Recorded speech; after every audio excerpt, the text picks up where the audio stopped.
Mukunda jewels లో అక్షయ తృతీయ సందర్భంగా 1 gram gold కొనుగోలుపై 1 గ్రామ్ సిల్వర్ ఉచితం. ఏప్రిల్ 29 నుంచి మే 24 వరకు మాత్రమే. నమస్కారం అమ్మా. నమస్తే అమ్మ, శ్రీమాత్రే నమః.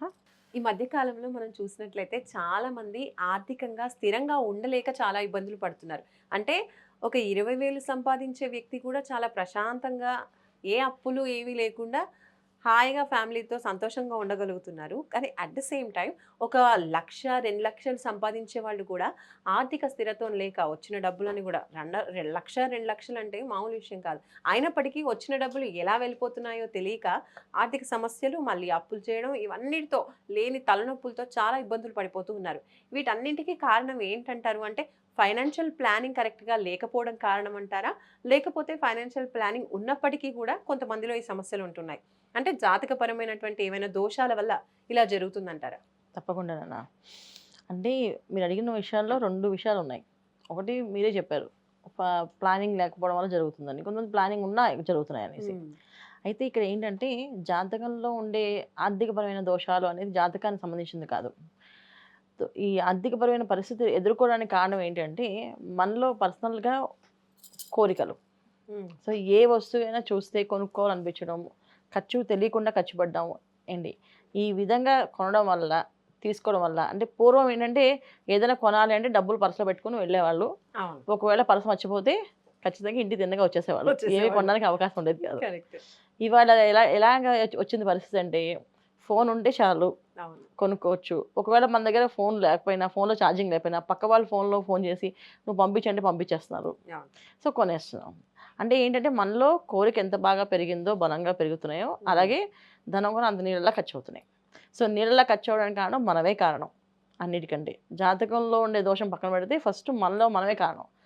ఆన్‌లైన్ షాపింగ్ ఎప్పుడైతే మొదలైందో ఆ రోజు నుంచి డబ్బులన్నీ అయిపోయాయి. హ్మ్. 20,000 సంపాదించే వాళ్ళు ప్రశాంతంగా ఎందుకుంటున్నారంటే వాళ్ళు ఇంకా అలాంటి ఫోన్‌లు కొనుక్కోలే. ఓకే.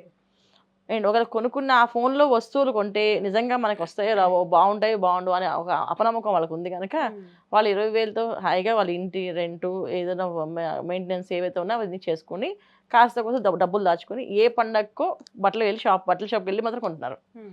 ఇవాళ బట్టల షాపులో ఫుల్ బిజీ ఉన్నారు జనాలు. అవును. జ్యువెల్లరీ షాప్‌లో బిజీ ఉన్నారు. అలాగే మళ్ళీ డబ్బులు మాత్రం లేవని చెప్తున్నారు. హ్మ్. సో, ఎందుకు లేవంటే ఇవన్నీ ఎందుకు కొంటున్నారు? ఇవి కొనడం అనేది ఎప్పుడు మనలో ఉండే పక్క వాళ్ళ లైఫ్ ఎప్పుడైతే చూడడం మొదలుపెట్టామో, ఆ రోజు నుంచి మన ఆర్థిక పరిస్థితి తగ్గిపోయినట్టే లెక్క. హ్మ్. పక్క వాళ్ళ నుంచి మనం చూడకుండా మనం ముందుకు వెళ్ళామో, మన ఆర్థిక పరిస్థితి మెట్టు మీద మెట్టు పైకెళ్తుంది. హ్మ్. అంటే ఇదంతా ఏదైనా గ్రహాల లోపం వల్ల, గ్రహాల దోషం వల్ల జరుగుంటుందంటారా?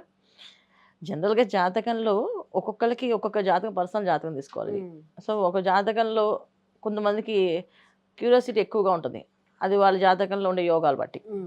సో, ప్రతి వస్తువు చూసిందంటే ప్రతీదీ కావాలనిపించడం, ఎక్సైట్‌మెంట్ కొనుక్కోవడం. అయిపోవడం, బాగా ఎక్స్‌ప్రెసివ్‌గా మాట్లాడడము. హ్మ్. అది నేను ఇలాగే ఉండగలను అని చెప్పేసి. కొంతమంది ఇలా కాదు మేము ఇలా ఉండలేము. మేము మా ప్లానింగ్ ప్రకారం మేము చేసుకుంటాం అనేసి. ఈ ప్రకారంగా జాతకాల్లో ఉంటాయి దోషాలు. హ్మ్. అన్నిటికంటే ముఖ్యం ఏంటంటే ఆన్‌లైన్ షాపింగ్ అనేది బంద్ చేస్తే ఆర్థిక పరిస్థితి తగ్గుతుంది. నిలబడుతుంది. ఓకే. మీరన్నారు డబ్బు లేకపోయినా డబ్బు మనం ఫోను తీసుకెళ్ళకపోయినా పక్కన వాళ్ళ ఫోను నుంచి మనం కొనుక్కోవచ్చు. లేదంటే ఇలా ట్రాన్సాక్షన్ చేసుకోవచ్చు. కానీ డబ్బు లేకపోయినా గూడా ఇప్పుడు క్రెడిట్ కార్డ్ త్రూ కొనేస్తూ ఉన్నాం. చిన్న చిన్న ఆ! విషయాలకు కూడా అప్పులు చేస్తూ ఉన్నాం. అవును. అది గూడా చాలా ఎక్కువైపోయింది. తప్పకుండా. అంటే అప్పులు ఎందుకు చేస్తున్నాం దానికి జాతకంలో నిజంగా దోషాలు హ్మ్. జాతకపరంగా ఉన్నాయి. అయితే ఈ ఆర్థిక పరిస్థితి మెరుగుపడడానికి మాత్రం మనమే కారణం. ఓకే. దీనికి మనం చేయాల్సిన పరిహారాలు ఏదైనా చేసుకోవాలంటే ఫస్ట్ పరిహారం ఏంటంటే హ్మ్. ఒక రూల్ పెట్టుకోవాలి. హ్మ్. ఏంటి ఆన్‌లైన్ షాపింగ్ అనేది నేను చేయకూడదు అనేసి. ఓకే. అప్పుడు సగం డబ్బులు వీళ్ళు మిగులుతాయి. నిజంగాన ఇది మామూలు విషయం కాదు. చాలా చిన్న విషయం కాదు. పెద్ద విషయమే. హ్మ్. చాలామంది అంటే ఏం కాదండి. ఖాళీగా కూర్చున్నాం కదా! సరే చెప్పి ఒక ఒక యాప్, ఆ యాప్, ఈ యాప్ ఇప్పుడు ఆన్‌లైన్‌లో మనం కొనడానికి అవును. ఒక 20, 30 యాప్స్ రెడీ అయ్యాయి. సిద్ధంగా ఉంది. దాంట్లోనో వాళ్ళు ఆఫర్స్ పెడుతున్నారు కళ్ళకి కనిపించేట్టు. అరే! హ్మ్. ఇది 70% తగ్గిపోయిందా? ఇది 30% తగ్గిందా? అని చెప్పి తీసుకుంటాం చూడండి. అది అక్కడ మనకు తెలియకుండానే ఖర్చు డబ్బులు వెళ్తున్నాయి. ఓకే. సో, సాలరీస్ ఎంత పడినా మళ్ళీ మంత్ ఎండింగ్ వచ్చినప్పటికి అన్నీ ఖాళీ అవ్వడానికి కారణం ఇది. ఓకే. రెండోదేంటంటే, ముందు చేయాల్సిన పరిహారం ఏంటంటే అన్నిటికంటే, వీళ్ళు వచ్చిన డబ్బుని అంటే ఇంతకుముందు అందరికీ డబ్బు చేతికొచ్చేది. ఇవాళ చేతికొచ్చేది. ఆన్‌లైన్‌లో వస్తున్నాయి. అవును. అయినా డ్రా చేయాలి. హ్మ్. వీళ్ళ డబ్బుల్ని డ్రా చేసి, తీసుకొచ్చి భగవంతుడి పాదాల దగ్గర పెట్టాలి.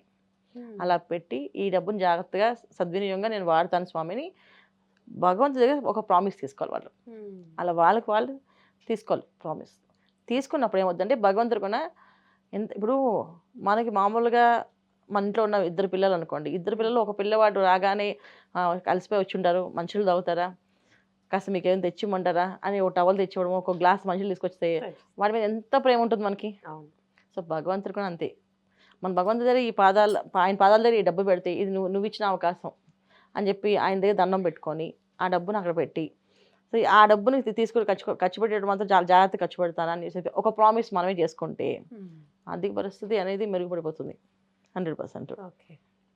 అండి ఈ విధంగా చేయడం ఒకటి. రెండవ పద్ధతి ఏంటంటే డబ్బులు తీసుకెళ్ళేటప్పుడు ఆన్లైన్లో షాపింగ్ చేయకుండా, ఆన్లైన్లో కొనకుండా, ఏ వస్తువైనా ఆన్లైన్లో కొనకుండా డబ్బులు జోబులు పెట్టుకుని వెళ్ళడం. అప్పుడు ఏమవుతుందంటే డబ్బులు ఇస్తున్నప్పుడు మనకు ఒక లెక్క తెలుస్తుంది. ఇప్పుడు ఎంత అయిందంటే వాళ్ళు స్కానర్ చూపిస్తున్నారు, స్కాన్ చేసేస్తున్నాం. సో స్కాన్ చేసే బ్యాలెన్స్ మన ఎంత ఉందో మనం తర్వాత ఎప్పుడు చూసుకుంటాం, ముందే స్కాన్ చేసేస్తుంటాం. అలాంటి పనులు చేయకూడదు. ఎందుకంటే ధనాన్ని ఎప్పుడు మన లక్ష్మీదేవి ఎలా కోరుకుంటుందంటే డబ్బును పట్టుకుంటేనే వాళ్ళ దగ్గరే ఉంటుంది. చాలామంది చూడండి డబ్బుని ఎనపెట్లో పెట్టి దాచిపెట్టి దాన్ని తాళం వేసేవాళ్ళు పూర్వం జాగ్రత్తగా. దాన్ని తీసి నెమ్మగా తీసి అందులో డబ్బులు తీయడానికి ఒక 10 నిమిషాలు 20 నిమిషాలు తీసి నెమ్మగా తీసి ఇలా ఇచ్చేవాళ్ళు. ఇప్పుడు ఇలా ఇస్తారు, లేదా ఇలా షాప్ చేస్తాం. అలా చేయకూడదు. డబ్బుని ఇలా లెక్క పెట్టుకోవాలి లోపలికి. అలాగే డబ్బులు ఇచ్చినప్పుడు ప్రతిదీ డబ్బులు ఇస్తున్నప్పుడు మళ్ళీ తిరిగి చిల్లర తీసుకోవాలి. అంటే ఏంటంటే ఒక 1000 రూపాయలు మనం వస్తువులు కొన్నాం అనుకోండి, 990కి మనం కొనుక్కోవాలి, 10 రూపాయలు తిరిగి తీసుకోవాలి. ఇచ్చినప్పుడు మళ్ళీ వెంటనే తీసేసుకోవాలి. ఎంత ఇస్తే అంత అంటే మళ్ళీ కొంచెం అయినా తీసుకోవాలి. సో అంతే. డబ్బు కదా, రూపాయి ఇచ్చినా మళ్ళీ మనం తెచ్చుకోవాలి. అందుకని 100 రూపాయలు వస్తువులు కొనాలంటే 90 రూపాయలు కొనాలి, 10 రూపాయలు మళ్ళీ తెచ్చుకోవాలి. అలా డబ్బుని ఎప్పుడైతే మనం లెక్క పెట్టుకొని చేతులతో వాడడం మొదలు పెడతామో మళ్ళీ ఆర్థిక పరిస్థితి మెరుగుపడుతుంటుంది. ఇలా చేస్తే కనీసం మనకి నెలసరికి 40-50 వేలు మిగులుతాయి. తెలియకుండానే ఖర్చు పెట్టేవాడిని. ఈ విధంగా చేయడము. తర్వాత ధనం నిలబడాలంటే ఇంట్లో గృహిణి ఎక్కువ ప్రతి బుధవారము గురువారము కాస్త విష్ణు సహస్రనామ పారాయణ చేస్తూ తులసి దళాలు కాస్త వాళ్ళు స్వామివారి దగ్గర వేసి ఆ తులసి దళాలు తీసుకెళ్ళి బీరువాలోని వాళ్ళ పరసల్లోని పెట్టుకుంటుండాలి ప్రతి వారము. సో బుధవారం కానీ గురువారం కానీ వాళ్ళు వీళ్ళని బట్టి చేస్తుండాలి. ఈ గురువారాలు చేయడం వల్ల అంటే ధనం నిలబడడం అనేది ఎక్కువగా జరుగుతుంటుంది. శుక్రవారం పూట డబ్బులు ఎవరికి ఇవ్వడం తీసుకోవడం, ఎవరికైనా ఇవ్వడం ఏంటి, ఆ తర్వాత వాళ్ళకి అప్పుగా ఇచ్చిన తిరిగి రావు మళ్ళీ. అందుకే శుక్రవారం పూట డబ్బులు ఎవరికి ఇవ్వకుండా ఉండాలి అంటే సరిపోతుంది. అలా చేస్తూ ఉంటే పరిహారం అనేది వీళ్ళకి వస్తుంది. సో ఇంక జాతకంలో ఉండే యోగాలను చూసుకోవాలంటే పర్సనల్గా అంటే ఎంత చేసినా డబ్బు నిలబడట్లేదు, ఎంత జాగ్రత్తగా ఉన్నా ఇన్ని పరిహారాలు చేసినా లేదంటే అప్పుడు జాతకం చూపించుకోవాలి కంపల్సరీగా. సో జాతకంలో వీళ్ళకి ఎటువంటి పరిస్థితి ఉంది, అసలు ధనం నిలబడకపోవడానికి కారణం ఏంటి అనేది చూసుకొని దాని ప్రకారం పరిహారం చేసుకుంటే డెఫినెట్గా బాగుంటుంది. ఓకే, చాలా క్లియర్గా ఎక్స్ప్లెయిన్ చేశారమ్మా. నిజంగా మీరు చెప్పేవన్నీ కూడా వాస్తవాలే. ఎందుకంటే తెలిసినప్పటికీ కూడా చిన్న చిన్న విషయాలే కదా. ఇప్పుడు అంటే అందరూ వెళ్తున్నారు, అలా మనం కూడా చేసేద్దాం అన్న ఇదిలో సాగిపోతుంది తప్ప ఈ చిన్న చిన్న విషయాల్ని మనం గమనించుకుంటే మనం ఎంతగానో సేవ్ చేయొచ్చు అనేది మీరు క్లియర్గా ఎక్స్ప్లెయిన్ చేశారు నిజంగా. సో ఇది చాలా అందరికీ కూడా ముఖ్యమైనటువంటి అవసరమైనటువంటి విషయమే అని చెప్పొచ్చు. చాలా ధన్యవాదాలమ్మా. నమస్తే అమ్మా. శ్రీమాత్రే నమః.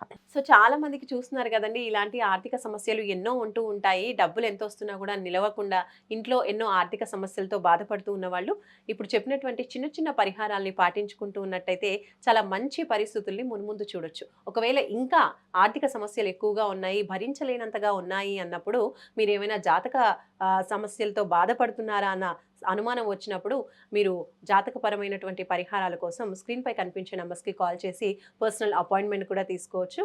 అప్పుడు మీకు చక్కని పరిహారాల్ని తెలియజేసే ఆస్కారం ఉంటుంది. మరొక మంచి టాపిక్తో మళ్ళీ మనం కలుసుకుందాం. నమస్కారం.